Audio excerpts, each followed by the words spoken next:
Ah, the Titans. For a very long time, one of the greatest mysteries of the setting and one of the greatest cosmic powers going around out there. Though we hardly heard much of them in the oldest games, things started to seed in slowly until their mythos was greatly built up in the Warcraft 3 manual and the subsequent tabletop RPGs. We knew very little about them, except for them being the rough, ancient precursor aliens trope for Warcraft, having seeded life on Azeroth eons ago.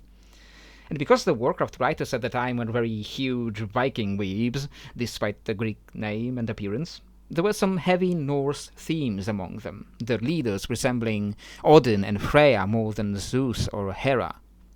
Unless I missed stories about Aman'thul sleeping around somewhere? A lot has changed about the Titans since then. The Chronicle expanded their mythos greatly and explained a lot about them, while still leaving some things unanswered. This is how I like my mysteries. I hear people say often, some mysteries should never be explained. Personally, I don't get that. If it's never going to be explained, then what's the point of engaging with it? Okay, I guess this is all I'll never know about it. Guess I'm done? Goodbye? Sure, there is a value in a good mystery, but there has to be an inkling of it being explained someday. And then you seed in more mysteries, new mysteries, and you go on and on until people lose interest. But there were more problems with the Titans and how they were treated later, and even now. At one point, the setting went into a mode where the new writers seemed to want to outdo the old writers. How about I make new Draenei that are even more holy? How about I make new Blood Elves that are even more edgy? How about I make cosmic beings that are even more cosmic than the Titans? It really felt from here like someone was just trying to one-up the predecessors. But let's go back to the Titans and the meta-history in the setting. I believe the first we hear of the Titans is in Warcraft 2 when the Tomb of Sargeras comes up. If I recall correctly, Sargeras at the time was called the Dark Titan, but it wasn't really explained what it meant. He was at the time just a background figure, a dead demon lord whose body was essentially a MacGuffin to be used by others for power. The setting then built up a mythology about the Titans as the origins of life on Azeroth. Back in that era, the Titans were suggested to be an entire race of metallic-skinned, space-traveling beings who travel from world to world and design and shape those worlds. Two races even, described in the RPG books as Aesir and Vanir, clearly inspired by Norse mythology, despite, as I said, the visual inspirations. Their leaders were simply the Pantheon. While they were said not to be proper gods, that term being reserved only to Elune, they certainly fulfilled a lot of divine tropes. Even going into early WoW, that kind of design for them was still suggested to be true. I want to remind you of one of the most iconic pieces of WoW scenery, at least according to me, most iconic. The Master's Glaive. For years we had this gigantic corpse with a sword stuck in its head, the image alone really playing with our imagination. And we were told that ages ago a Titan killed that creature, and given the sword was still stuck in there and glowing, we all felt like it kind of had to be there or the creature would actually wake up. Then, over the expansions, it kept being dug up more and more until in BFA we unceremoniously killed the thing. Which was sad to see such an iconic piece of scenery go, but I guess the plot thread had to be ended sometime. The point is, Titans and old gods were seen as roughly equal, if not perhaps the old gods were more powerful. But then the Chronicle came, and really reshaped how we thought of the Titans. Now, you might know this book is pretty much my Bible, but I do feel like we lost something in this reimagining. In my short-lived attempt to completely sever my works from Warcraft, I did make Titans into a whole race serving a demiurge figure, also independently came up with the World Soul idea as separate from the Titans. But let's not get ahead of ourselves. The Chronicle revealed that the Titans were not a race, really, but they were world souls, the spirits of living worlds trotting about and ordering more worlds in hopes of finding more of themselves. In the chronicle it was said that Aman'thul was the first, and he didn't know where he came from. But over time, in his journeys, he discovered another one like him, and helped her wake up, and that became Eonar. Now, in the old RPGs they were said to be a couple, and Golganeth was their son. I'm not sure if that's still the case now, and how exactly it would work in canon given this revelation. Either way, the Titans kept going and waking up more of them, gathering a whole pantheon. In time they were defined as the Pantheon of Order, just one of many pantheons out there in the cosmos.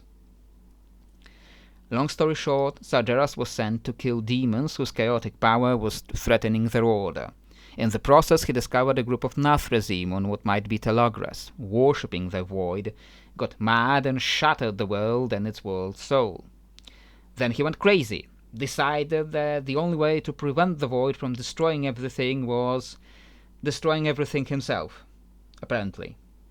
And then he killed the Pantheon, and the last chunks of their souls went into the Keepers on Azeroth as their last Hail Mary. And it didn't work.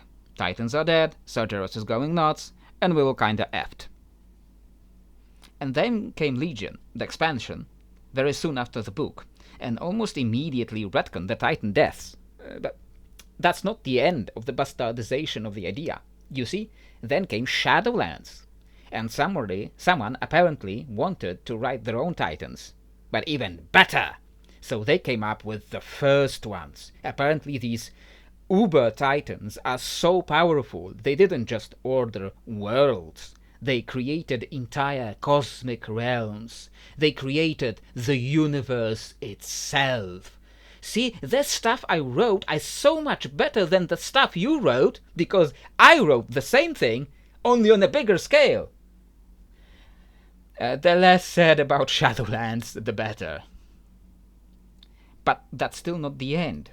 While in Dragonflight and the War Within we seem to be back to dealing with the actual Titans, they seem to be getting hit with a bit of a villain bat.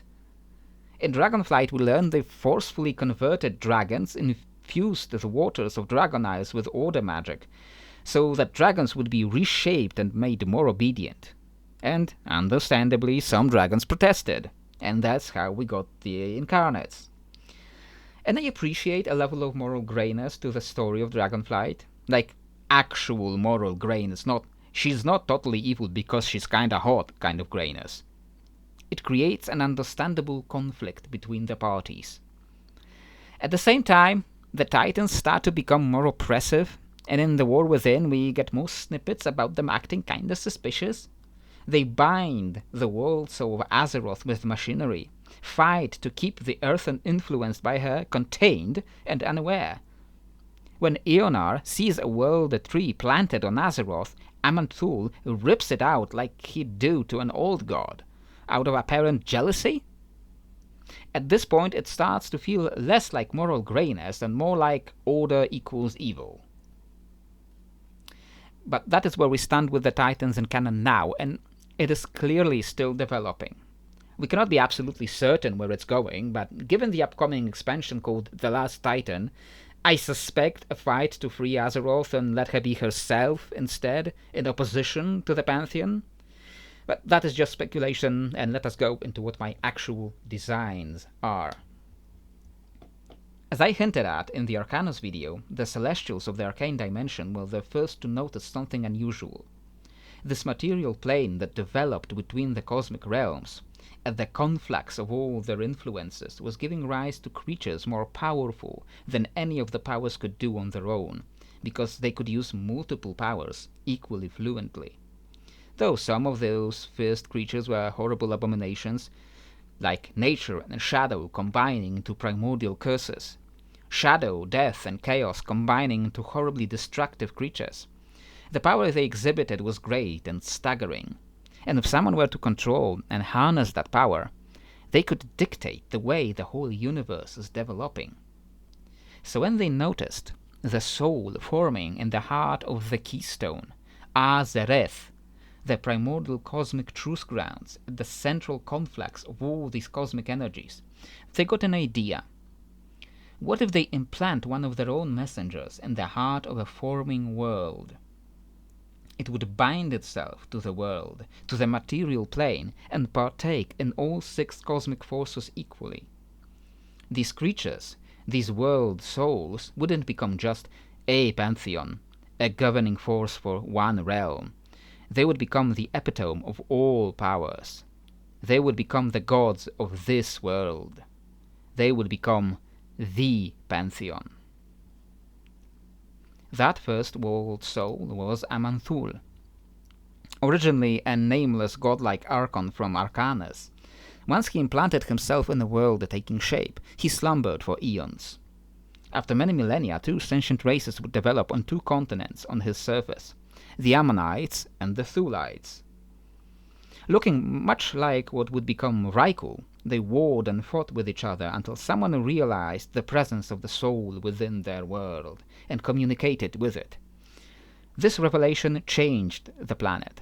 The people came together as one because they realized they were all part of a greater whole, and renamed their planet as Aman'thul. They decided together to build their god a body of metal and stone to inhabit as an avatar. When they were done, and when the world soul was ready to wake up, it inhabited that avatar, which became an extension of it. Aman'thul truly woke up and led his world, and wondered if there were more like him. Often I see this idea among WarCraft fans that a world soul waking up would somehow destroy the world, that the planet is like an egg that would crack and everyone would die. I don't like this idea myself. I think it works better if the world soul and its titan are the world. It is a symbiotic relationship. The people that develop on the planet's surface influence the titan. Their ideas and beliefs shape the nascent world soul beneath their feet. Because the connection is so deep, if everyone on the surface died, the titan would die too. And conversely, if the titan is killed, the world is killed. And when the world dies, everything alive on its surface dies. And that is exactly what happened when Khaz'goroth killed Aman'thul. Everyone on the surface withered and died with their god. But let's not get ahead of ourselves. Aman'thul went out into the cosmos with his avatar and the great starships the Ammonites built, and started looking for other world souls, not remembering where he came from. In time, he discovered the planet Ionar, with a great flourishing variety of life on the surface, but little in terms of intelligent life. So these proto-Raikou landed on the surface and built great facilities to communicate with Ionar and coax her out. Because there were no real intelligent lifeforms on Ionar, it was the Raikou from Aman'thul that built her an avatar and shaped it like another Raikou. Aman'thul and Ionar would become a couple in time, though it is hard for them to have physical children. They would then find the planet Argus with a somewhat caprine race on the surface. But as the two worked on the planet, they weren't happy with the life as it was there. They deliberately made the inhabitants more like Raikou, but not quite the same. They created a new template of stone creatures. They could quickly multiply and adjust for different worlds. Besides the Raikou template from Aman'thul, this new template would become used in the future as Eredar, ogres, and Mogu in slightly different shapes. But the rise of the new Eredar helped coax the third titan, the one Aman'thul would call brother, and his name was Khaz'goroth. I will not go into the details of every one of them. Golganeth was brought up by Aman'thul and Ionar together from a very early nascency, who treated him like their son. Khaz'goroth would end up being the prime developer of Titan-forged stone creatures, developing many of the future templates, especially his favorites, the Earthen. Agramar, raised on a world of warriors, became their chief military strategist, still subservient to the older Khaz'goroth. Amithus, raised on a monastic world, became the great reconciler. Norganon was the one who delved deepest into the cosmic mysteries, and ended up reconnecting with Arcanus, learning the truth of their origin.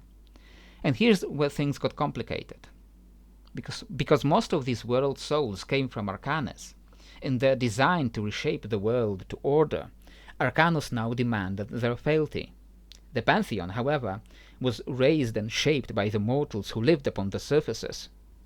They felt no allegiance to Arcanus, or even order specifically, even if they were more orderly inclined than most. Being bound to the material plane changed them. They decided they no longer belonged to Arcanus, but they were their own force, and they looked out to the mortals that were their people. Arcanus didn't like it, but they couldn't do much about it. They couldn't challenge the power they bestowed upon these titans. It was at this point that things would go in the direction we know. Sargeras discovers Telogris, infested with old gods and Nathrezim, kills it and decides to bring order to chaos, to scour the universe of world souls that the void could corrupt, so that only the natural life can develop, unguided by anyone's hands. And then the Fel drove him more insane and started killing everything anyway. The Pantheon rediscovers Azeroth, all that primordial keystone Azereth, with the prime world soul inside, born of the central conflux of all the cosmic energies. Also finding it infested, they decide on less drastic measures, sending their Titan Forged down to reshape and restore the world to a form that could develop Azeroth into their future leader, free of the direct influence of any cosmic force. And in the end, Sargeras finds them, kills them, learns from them about Azeroth, and endeavors to either destroy it, to prevent its corruption, or to reshape it into his own image, so all the universe is like him. But that is not where the story ends, for in Bastion, the Ion of Duty Elune discovers the Pantheon and how it was formed. She discovers the threat Azeroth is under, and wants to both partake in the same power the Pantheon has, and to protect the world soul. Therefore, she seats herself in the heart of the moon forming around Azeroth, and binds herself to it. She becomes the world soul of the White Lady, and leaves her firstborn Kyrestia in charge of Bastion. She becomes a holy Titan. Elsewhere in the twisting Nether, Dagon, the Lord of Change, also discovers the origins of the Titans. He decides on a larger scale plan, and waits for Draenor, a world without a world soul, due to all the spirit energy binding itself in the elemental furies. He waits for it to be shattered. And then he tries to reforge Draenor, and restore it back to its former self, while binding himself to it, to become the world soul of Draenor. In the last moment, his attempt to become a Titan of Chaos is interrupted by the intrepid adventurers of the Tower of Krasha, though Draenor itself is largely restored, and can hardly be called Outland anymore. He remains scheming, however, and does not give up yet. But even for the Pantheon proper, not all hope is lost. Amethyst the Reconciler managed to escape Sargeras' onslaught. As she would later be discovered by the same adventurers, her very planet escaped and moved to another system on the far edges of the galaxy. Learning about what's happening with the cosmic forces, she decides to slowly return, eventually. On planet Norganon, it is discovered that the Titan had one last contingency. In the moment just before his death, he shuffled his entire population off into a pocket dimension, stuck in time. And though he died, once the population was brought back, the Titan himself was revitalized. So deep is the symbiotic connection between a Titan and his world. When the Illidari invaded Agramar and forced the Legion off of it, they sensed a certain spark of power remaining within the world, struggling against the demons. And on Aman'thul, the Tower of Krasha that kept researching it, discovered single plants starting to grow. Did they bring the seeds over? Did their life force start very slowly revitalizing Aman'thul himself? Only time will tell. Perhaps one day Azeroth herself will wake up. Her population will build her an avatar. "Rebuild the final Titan," as Wrathion once unwittingly exclaimed. Perhaps she will go out into the stars and reconnect with the surviving world souls, or gather new ones like the Gaia of Earth, and others yet unheard of, and create a new pantheon, one that learned from the old one's mistakes. But that is a story for another time, far ahead in the future. That is my story of the Titans, the pantheon, and their cosmic importance. I like to think I kept the general feeling of what the Titans were in the old lore and mixed it well with the chronicle lore while providing the background behind the whole mystery of the world souls necessary to run the universal plots in the background for the game master.